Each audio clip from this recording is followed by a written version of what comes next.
नमस्कार, जय महाराष्ट्र। महाराष्ट्रामध्ये 3 वर्षापूर्वी महाभूकंप झाला आणि या ठिकाणी दोन पक्ष फुटीच्या उंबरठ्यावरून थेट या पक्षांमध्येच दोन तुकडे निर्माण झाले।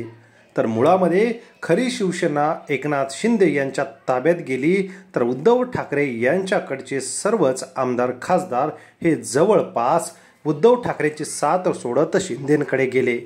यामध्ये निवडणूक आयोगाने निकाल आणि त्याचबरोबर ती विधानसभा अध्यक्षांनी निकाल हे जरी एकनाथ शिंदे यांच्या बाजूने दिले असतील आणि तारीखवर तारीख ही ठरत असतानाच या ठिकाणी महाराष्ट्राच्या राजकारणामध्ये खरी शिवसेना आणि धनुष्यबाण नेमकं कोणाचं याची चर्चा ही वेळोवेळी होत राहिलेली आहे।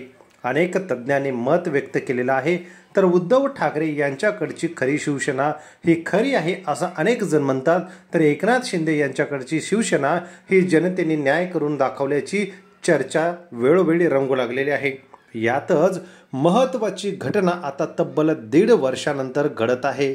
येत्या 7 तारखेला या ठिकाणी शिवसेनेचा निकाल आणि चर्चा काय रंगणार आहे तीच बघायला मिळणार आहे।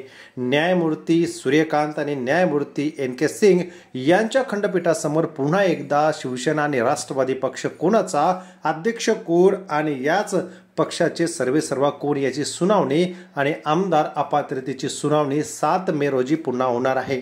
एकनाथ शिंदे यांच्याकडे पूर्णतः पक्ष अजून गेला नसलं तरी या ठिकाणी ही न्यायालयीन प्रक्रिया आहे आणि याचबरोबर ती खरी शिवसेना पुन्हा कोणाची याची चर्चा सध्या राज्यामध्ये रंगू लागलेली आहे।